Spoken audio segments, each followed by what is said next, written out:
Pemirsa, selamat datang di Book Review Podcast RRI Yogyakarta. Bersama saya Lulu Rahadia. Dan tentu saja untuk kali ini dalam podcast Book Review RRI Yogyakarta, saya kedatangan tamu dari desa, ya, dari desa. Jadi beliau ini oleh Cak Nun atau MH Ainun Najib dipanggil dengan sebutan Kiai Tohar. Tapi kalau saya pribadi menyebut beliau adalah profesor kehidupan, profesor pendidikan. Ya, nah, oleh seorang Roni Pratama, gagasan-gagasan beliau ini dituangkan ke dalam sebuah karya menjadi sebuah buku yang berjudul Manusia Tanpa Sekolah. Ini diterbitkan oleh Bentang Pustaka, dan yang menarik di sini karena beliau ini adalah Pak Toto Raharjo bersama dengan istrinya Ibu Sri Wahyaningsih mendirikan Salam Jogja atau kita kenal dengan sebutan Sekolah Sanggar Anak Alam. Nah, kita akan menuju ke Pak Toto, kita akan sapa apa kabar ini Pak Toto. Baik, ya. Kabar sehat Pak Toto ya? Sehat, alhamdulillah. Alhamdulillah sehat ya. Ini pakai peci seorang profesor pendidikan. Sebenarnya untuk nutupin botak. Oh. Pak Toto, kalau dalam buku ini ya Manusia Tanpa Sekolah ini kan Mas Roni ini menyebutkan kalau Pak Toto ini kan putus sekolah ternyata. Ya. Pernah putus sekolah dan tidak melanjutkan. Kemudian tapi Pak Toto ini berhasil mendirikan sekolah. Ya. Nah, ini apa benar begitu ini Pak Toto? Ya, benar. Kalau saya tidak putus sekolah, mungkin saya tidak mendirikan sekolahan malah gitu loh. Mungkin saya akan meneruskan jadi dokter atau apa, sekolah di mana. Saya kira itu kenapa mendirikan sekolah justru karena saya drop out ya. Ya. Itu pada putus sekolah pada saat SMA atau kuliah? Kuliah, ya. Kuliah. Udah kuliah. Apa yang sebenarnya menjadikan alasan? Karena bosan, jenuh, atau sebenarnya tidak sesuai dengan sistem pendidikan yang Pak Toto harapkan begitu? Ya, yang jelas tidak sesuai seperti yang saya pikirkan, tapi itulah yang mempengaruhi akhirnya menjadi jenuh kan, kira-kira begitu. Dan saya tidak pengen lama-lama untuk membuang-buang waktu di situ, ya lebih baik udahlah keluar aja gitu loh. Mungkin kalau orang lain kan wah sayang atau apa gitu, sudah diterima di perguruan tinggi yang oleh orang lain dianggap bagus gitu, saya keluar. Nah, saya nggak punya pertimbangan seperti itu. Iya. Dan kebetulan orang tua juga membebaskan saya, jadi nggak ada masalah. Ini di era 80-an Pak Toto mendirikan Sekolah Sanggar Anak Alam. Ya, ya. Ya, dengan konsep sekolah yang merdeka, sekolah yang biasa saja. Ya. Nah, ini maksudnya seperti apa ini, Pak? Ya, yang biasa saja itu karena pada saat-saat itu saya melihat banyak orang mendirikan sekolah itu pengen menampilkan yang hebat, yang mewah, yang wah gitu ya. Nah, ini udahlah kalau kita mau bikin sekolah, saya sama istri saya ya kita yang sekolah yang biasa saja malah gitu loh. Artinya biasa saja ya biasa. Belajar dengan kehidupan nyata, biasa ketemu orang banyak, dan biasa belajar dari lingkungan yang ada gitu, kira-kira itu. Karena menurut saya sekolah yang tidak biasa itu yang belajar tidak dari realitas, belajar tidak dari lingkungan, bahkan belajar antah berantah sementara dengan lingkungannya sendiri malah nggak tahu gitu loh. Nah, kira-kira seperti itu, apa gagasan awalnya seperti itu. Ya. Jadi yang diinginkan ini dari siswa itu mendapatkan apa ini Pak dari lingkungan itu sendiri? Karena ini kan Sekolah Sanggar Anak Alam ada di desa, makanya tadi saya sebut Pak Toto ini tamu dari desa. Ya. Jadi kami agak beda dengan sekolah pada umumnya ya. Kalau kami itu lebih mengembangkan metodologinya kepada anak, bukan memberikan pengetahuan, enggak seperti ada cangkir atau gelas yang diisi air, enggak seperti itu. Jadi sekolah justru memberikan metodologi kepada anak, dan anak cari sendirilah gitu loh. Cari sendiri, bukan kita tuangkan gitu loh. Yang prinsipnya seperti itu, bukan suruh menghafalkan pengetahuan. Ya, apalagi sekarang coba kalau Pak dengan dunia digital yang ada, kalau sekolah masih seperti itu ya ngapain juga, mendingan cari di Google, di YouTube, apalagi sekarang dengan AI itu mau tanya apa aja ada, yang ngapain, guru pasti kalah kalau urusan kayak gitu gitu loh. Kira-kira seperti itu yang utama, dan itu terjawab sekarang. Dengan dunia digital sudah tidak relevan lagi cara belajar yang guru mengajar, anak mendengarkan, suruh ngafalin, udah nggak relevan menurut saya. Nggak relevan. Sama sekali tidak relevan. Jadi idealnya seperti apa? Ya idealnya sekarang ya guru atau guru itu ya fasilitator yang membantu anak-anak untuk menemukan apa yang dia cari. Membantu mengembangkan apa yang sudah ada di dalam potensi dirinya, itu yang paling penting malah. Kalau urusan pengetahuan apa susahnya sekarang? Cari di Google, cari ditanya apa aja ada. Nah kalau sekolah masih seperti itu, menurut saya udah nggak relevan, bahkan sudah sangat ketinggalan persoalan. Oke, nah ini kan juga di era 80-an disebutkan Mas Roni ya, di buku Manusia Tanpa Sekolah ini, Pak Toto ini mengabdikan diri di lingkungan masyarakat, pemberdayaan juga, apalagi Sekolah Sanggar Anak Alam ini ada di tengah-tengah sawah, di desa begitu ya. Kenapa ini Pak milihnya di desa begitu? Kalau kenapa desa? Karena saya memang sejak lahir memang di desa, bahkan sebelumnya saya lahir di satu desa yang sangat jauh.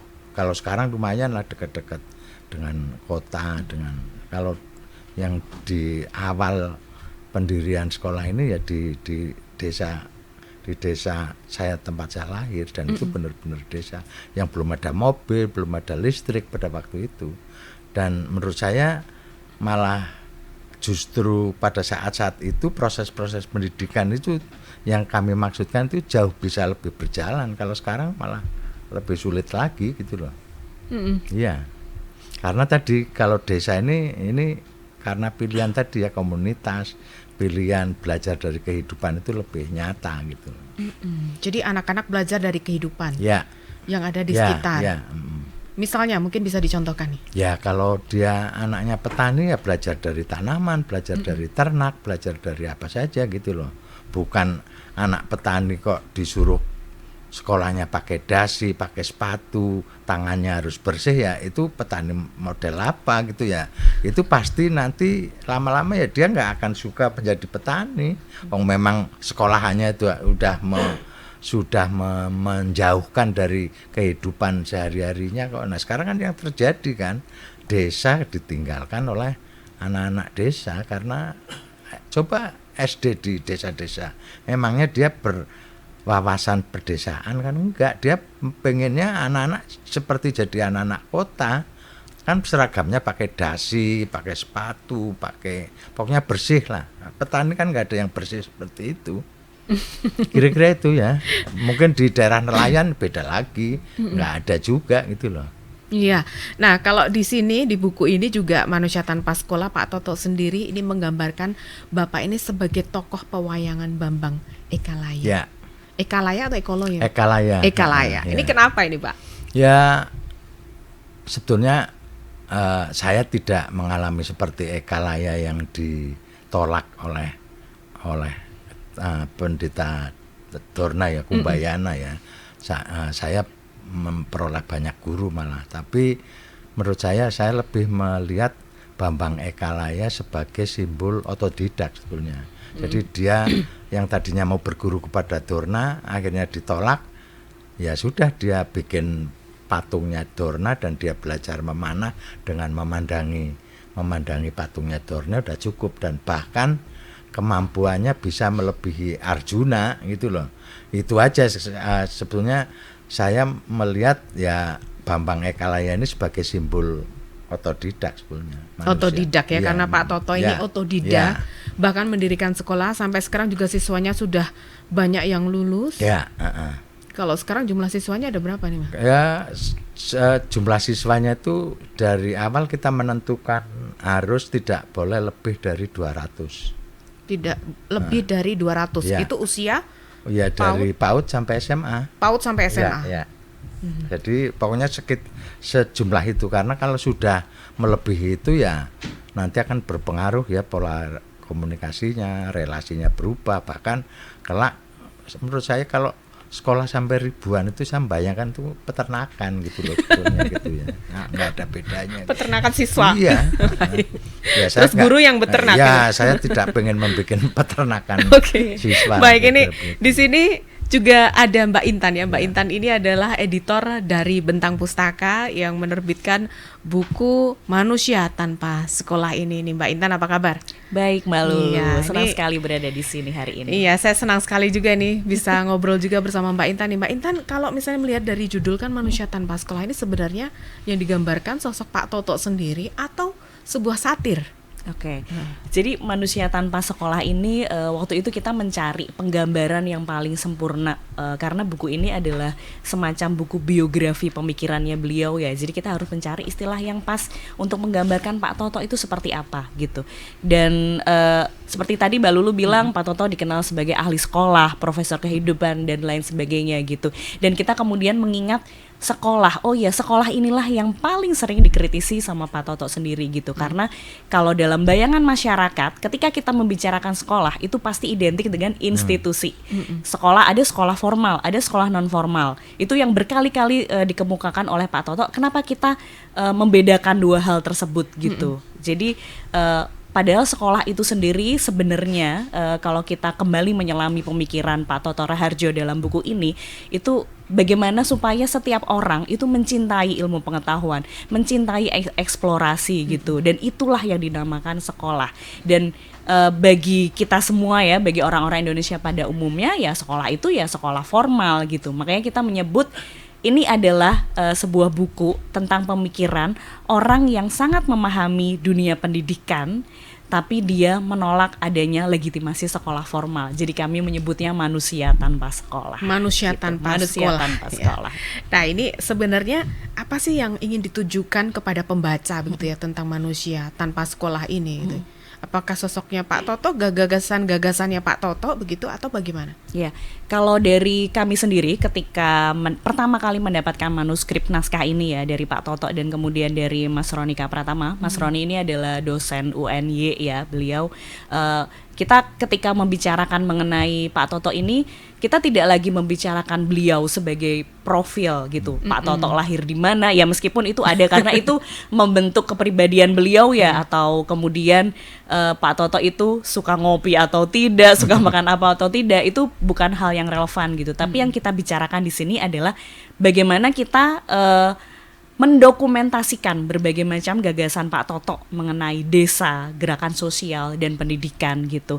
Karena kita semua tahu bahwa Pak Toto lekat sekali dengan pendidikan lah ya.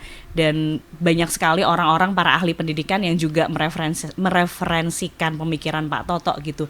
Tapi sebenarnya pendidikan ini kan luas gitu. Dia juga bicara mengenai gerakan sosial, dia juga bicara mengenai lingkungan, dia bicara juga mengenai keluarga gitu. Nah, pemikiran-pemikiran Pak Toto tersebut itu menurut kami sangat penting untuk kemudian diketahui oleh lebih banyak orang supaya mereka mendapatkan berbagai macam inspirasi dan memahami bahwa ya yang kita perlukan adalah mencintai pendidikan itu sendiri. Nggak peduli kamu tuh mau sekolah di mana, mau apa gitu, tapi ya itu kemampuan eksplorasi itu yang penting. Itu kenapa kami memutuskan untuk menerbitkan buku ini. Oke, ini Manusia Tanpa Sekolah. Jangan-jangan saya curiga nih, kalau sekarang kan kita lihat kurikulum yang ada kan Merdeka Belajar ya Pak ya. Jangan-jangan Merdeka Belajar ini mengadopsi dari Sanggar Anak Alam.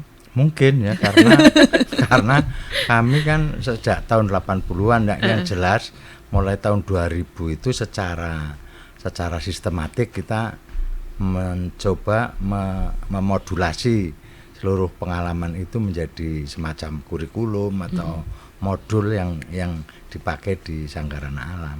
Jadi mulai mulai tahun 2000 pastinya 2000, ya. Pastinya. Nah, jadi ya sangat mungkin ketika ya kalimat merdeka, kalimat kebebasan itu sudah jauh-jauh sebelum ada kurikulum Merdeka Belajar.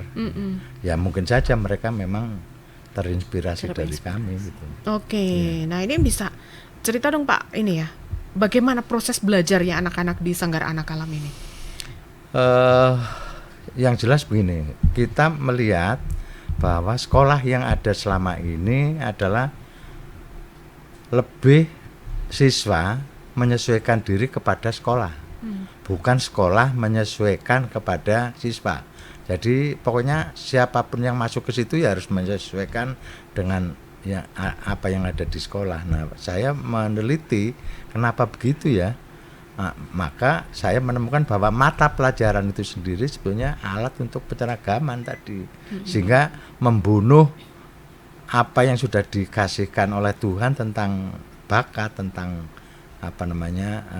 tentang kecenderungan, tentang keunikan dan sebagainya, itu dibunuh oleh sekolah dengan setiap orang harus mengikuti hal yang sama. Nah, saya balik. Jadi ketika saya balik bahwa sekolah yang harus menyesuaikan diri kepada siswa. Artinya bagaimana sih kecenderungannya siswa, apa bakatnya siswa, mulai dari situ, sehingga kita nggak lagi pakai mata pelajaran. Nah, terus kalau nggak ada mata pelajaran terus bagaimana? Nah, kita menggunakan metodenya adalah riset. Jadi anak itu meriset apa yang sesuai sedang dia inginkan, yang pengen dia cari. Nah, dari riset itulah nanti ketemu matematika, ketemu bahasa, ketemu geografi, ketemu apa saja. Kira-kira itu ya. Ini kalau diceritakan bisa 1 semester sendiri nggak cukup nih, Pak. 5 SKS ya, Pak? Iya, kira-kira seperti itu. Nah, di samping itu juga dengan cara riset itu maka tidak ada hafalan. Kalau Pak tidak ada hafalan. Ya, kalau belajar tidak menghafal. Umpamanya belajar menulis ya bukan ini Ibu Buti, ini Bapak Buti, nggak kayak gitu ya. Yang ditulis ya apa yang dia riset gitu. Menanam bayam selama sekian hari dan sebagainya. Kira-kira seperti itulah. Ini saya secara khusus juga sudah mencoba menuliskan pengalaman Salam ya. Itu yang kalau kepengen tahu lebih detail gitu. Oke, ya. Jadi dari anak-anak ini kalau saya tebak berarti dia mencari sendiri potensinya. Ya. Bagaimana cara fasilitator guru yang ada di sana untuk membantu si anak ini mencari potensi, mencari bakatnya begitu? Yang ngobrol. Ngobrol. Nah, iya sama anak. Utamanya kamu pengen apa gitu? Ya termasuk kan riset itu kan dari pertanyaan kan. Nah, dari pertanyaan itu maka akan ketemu jawabannya. Nah, di sini si fasilitator itu tugasnya ini udah kamu tanyakan belum nih? Ini udah kamu cari belum nih? Ya, apa yang kamu temukan? Lalu apa yang belum? Dan tugasnya itu aja. Tugasnya adalah menjadi teman ngobrol dengan siswa, saya kira itu. Iya, baik. Nah, kali ini kalau melihat dari Sekolah Sanggar Anak Alam ya, Sekolah Sanggar Anak Alam ini kan ada di sawah begitu ya. Jadi anak-anak ini apakah selalu menemukan bakatnya ini di alam begitu Pak? Atau bagaimana dengan misalnya yang minat dengan digital, minat dengan teknologi begitu? Jadi ini pasti agak agak kontroversi dengan sekolah alam ya. Jadi Sanggar Anak Alam itu bukan sekolah alam yang kita paham selama ini, tetapi lebih pada anak alamnya itu. Anak alam itu artinya otentik ya, punya dia juga akan sangat dekat dengan lingkungannya. Itu saya pikir itu yang paling utama. Baik, itu yang utama. Baik, kita akan jeda sejenak ya pemirsa, nanti kita akan kembali setelah berikut ini.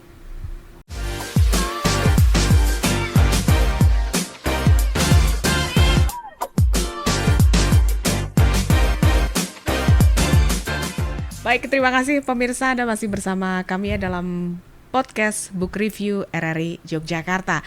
Saya masih bersama Mbak Intan, editor dari Bentang Pustaka, editor Manusia Tanpa Sekolah, yang ditulis oleh Ronika Pratama, seorang dosen dari Universitas Negeri Yogyakarta ya. Dan kali ini memang gagasan-gagasan Pak Toto ini banyak dituangkan di sini ya, termasuk juga gagasan bagaimana Pak Toto ini pada akhirnya melalui gerakan sosial pemberdayaan masyarakat ini melahirkan Sekolah Sanggar Anak Alam. Ya Mbak Intan ya. Nah, betul. Kalau di sini ini berarti apakah sebenarnya tulisan Mas Roni ini ingin mengajak masyarakat kita untuk menggugah bahwa sebenarnya pendidikan yang selayaknya seperti ini begitu, atau bagaimana nih Mbak Intan? Oke. Bisa dikatakan buku ini diharapkan menjadi sebuah peringatan gitu. Peringatan bagi kita semua bahwa dunia kita ini memang semakin lama semakin eksploitatif. Kita sering sekali mengejar sesuatu seperti tren, ada medsos gitu ya, ada media sosial, kita menjadi semakin homogen gitu. Padahal personalisasi itu tuh penting gitu. Jadi di sini kita mengulas banyak sekali mengenai inklusivitas gitu, bahwa setiap orang itu adalah unik, setiap orang itu berbeda, dan untuk hidup bersama-sama itu tuh pada dasarnya tidak diperlukan sebuah sesuatu yang selalu homogen, bahwa untuk hidup bersama-sama itu justru diperlukan personalisasi masing-masing, dan setiap bagian itu memahami karakternya masing-masing semacam itu. Jadi mungkin kalau dalam bahasa motivasi yang sekarang, buku ini juga bisa memotivasi kita untuk berani berpikir berbeda. Berani gitu. Berpikir berbeda tanpa takut bullying. Betul sekali. Karena kalau kita lihat di sini Pak Toto ini sendiri juga pemikirannya banyak sekali yang berbeda, dan beliau juga di sini bertemu oleh para tokoh-tokoh dengan pemikiran yang berbeda-beda juga.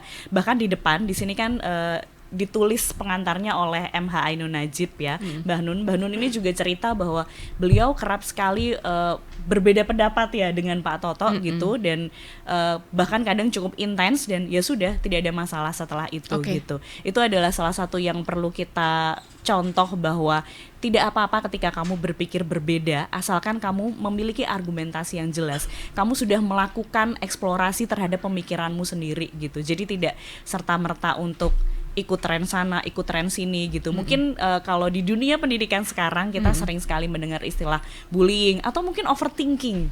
Ya overthinking. Kan, anak-anak sekarang atau mungkin anak muda zaman sekarang, bahkan orang tua juga sering orang mengalami. Tuanya ini bahkan juga. Kan, bahkan saya pikir juga keadaan bullying itu tidak hanya di anak nih Pak. Misalnya orang tua yang ada di sekolah. Nah, itu bisa saja terjadi ketika berbeda pendapat itu tadi. Betul. Dan kenapa? Karena di sekolah ataupun di lingkungan masyarakat kita terbiasa untuk tidak bisa berbicara apa yang kita pikirkan, semacam itu gitu. Dan itu bisa jadi ya hasil dari pendidikan kita ya, dari masa kita kecil gitu. Ketika kita misalnya saja nih dalam pelajaran sekolah gitu, ada seorang anak yang memiliki rasa ingin tahu yang luar biasa besar gitu. Jadi ketika diterangkan, dia akan menginterupsi dengan bertanya.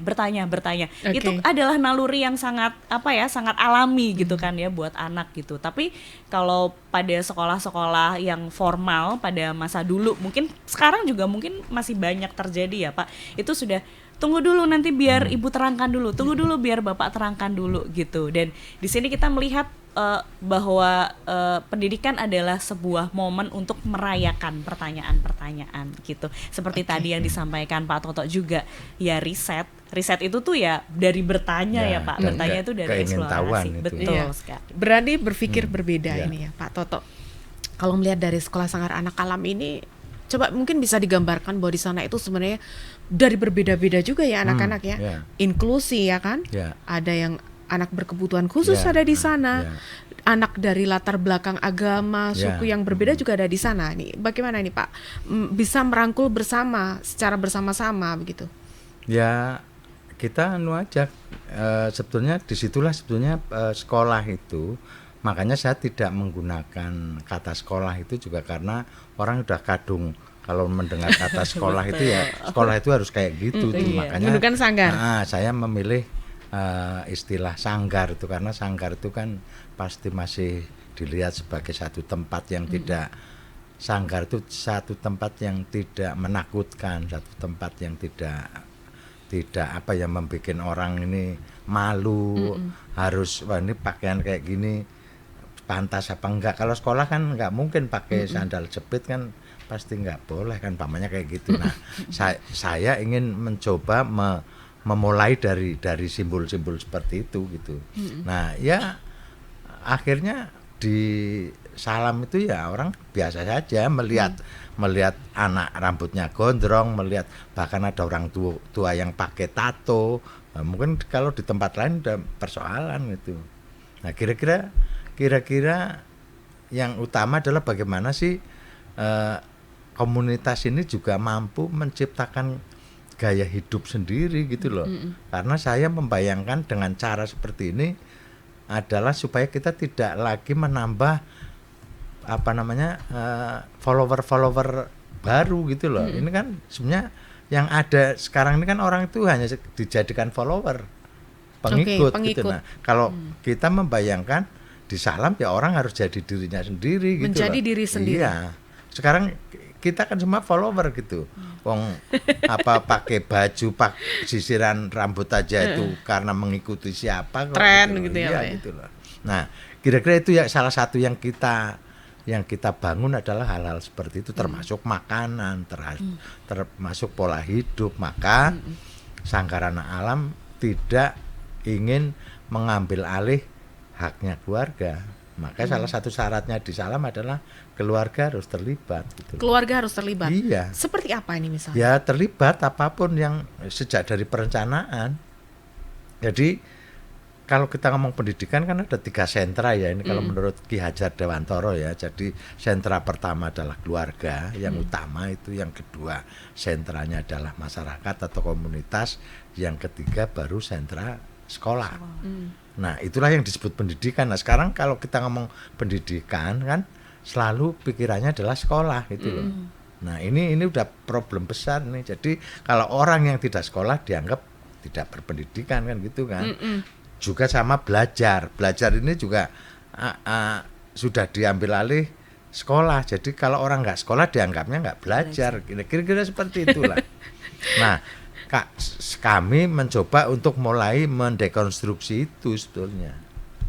Ya tentu saja jangan dibandingkan Salam dibandingkan dengan sekolah apa gitu ya nggak bisa, bang. Visinya memang udah sangat berbeda. Persepsinya gitu. sudah berbeda Iya. ya.